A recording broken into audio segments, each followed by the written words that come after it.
Hello guys, it's a beautiful spring day here in Helsinki.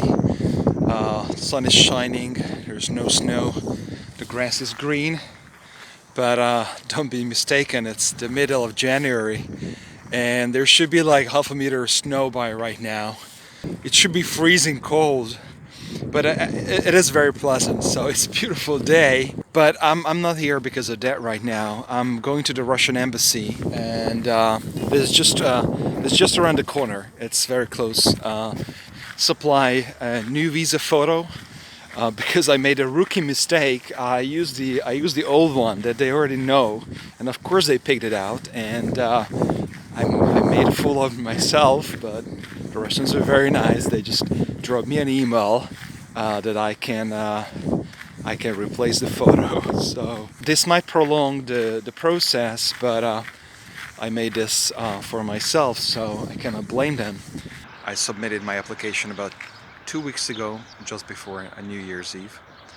And so when I brought my passport photo, they asked me if I could wait 20 minutes, and they just issued my visa just like that. It was they were very fast, and it was fantastic. I was wondering what other country would do that, to issue a visa for 3 years of scientific research. I'm extremely happy and I'm extremely grateful for the Russian embassy in Helsinki, so I can go back to Russia, do research, and continue my project I'm very excited about.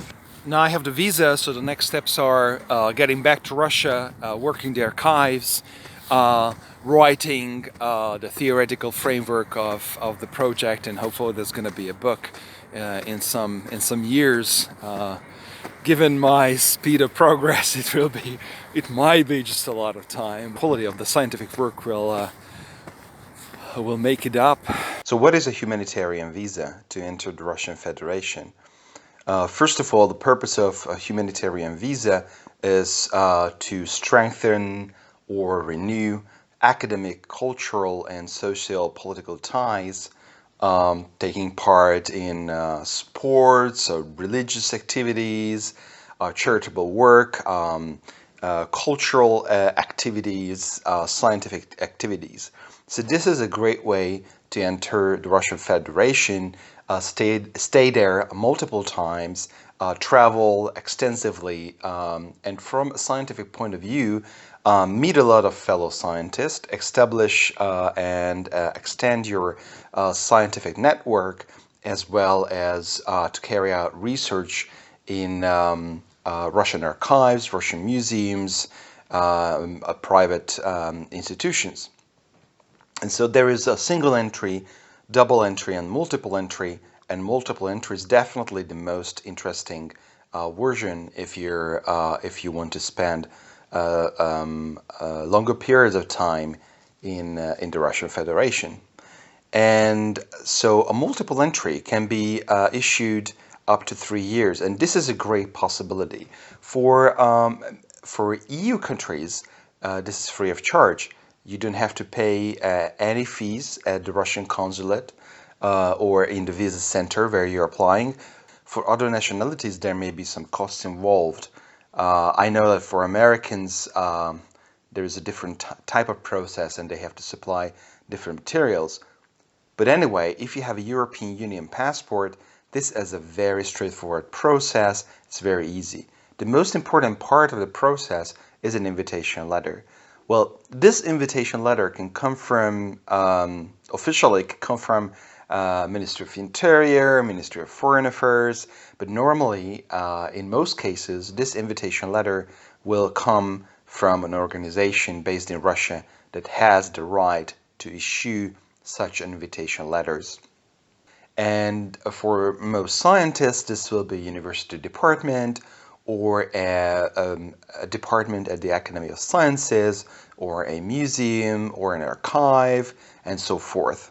Once you have the invitation letter, it must be delivered to you physically. So a scan is not enough. It's not good enough. It must be the printed invitation, printed, signed, sealed invitation letter, you know. Russians, they love stamps.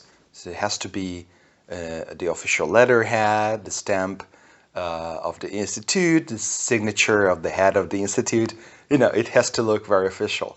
And it also has to have this invitation, this certain invitation number that you must copy into your visa application. You can go to a visa center where they will charge you extra to deal with this, or you can go straight to the embassy and, for example, I applied in Helsinki. The website of the Russian consulate is in Finnish and Russian, and I can book my appointment. And once I book the appointment, I should be filling out a visa application form. That is also very straightforward, and you copy all the details from your passport, you copy all the details from your invitation letter. There is no way to correct it afterwards.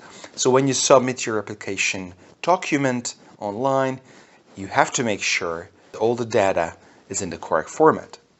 And when you submitted the application form, you print it out, you attach a recent photo. And this is very important because I made a mistake to use the photo of an older visa application I submitted to the same Russian consulate, and they immediately noticed the similarity between two photos. I was required to supply an extra photo. So the photo should be fairly new, and you shouldn't have used it before with the Russian consulate. And so you have your invitation letter, you have your application form, and then you have your passport. And so your passport must be valid if your invitation letter states that the expiration date of the invitation, 31st of May in 2021, your passport must be valid for an extra 6 months. Okay. And also, your passport must contain at least 2 pages, but because you're looking at multiple entries to Russia, then I recommend that you leave at least a few pages more for additional stamps, because you will get 2 stamps once entering and once leaving Russia. So 1 page can hold about 4 entries and 4 exits. So if you want to enter and exit Russia in the following 3 years, multiple times, let's say 20 times, well, that's going to cost you 5 pages in your passport. So you have to pay attention to that. Your medical policy should cover this 3-year time.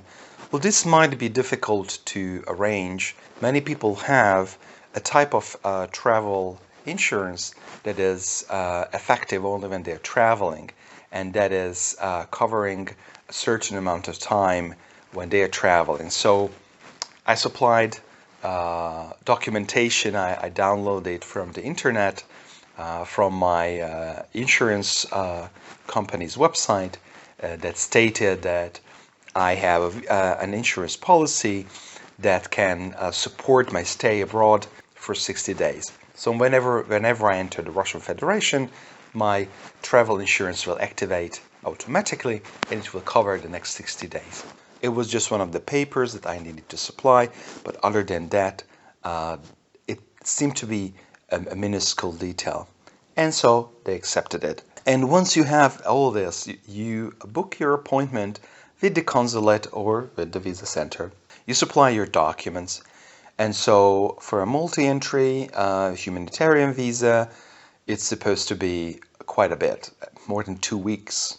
But in fact, Russian consulates are very fast, or can be very fast if they want to be very fast.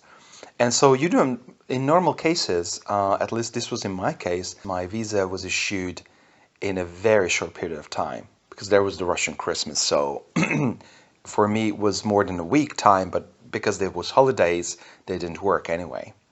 So pay attention to that. Of course, you should leave an ample amount of time. I would suggest at least a month between your submission of documents and your intended entry to Russia. This should go a lot faster. But sometimes you never know. I mean, Russian administration has its perks, and if there is a problem with your application, if a document is missing or your photo is not permissible, then you might need to resubmit some of those documents. And once you have your visa, you go.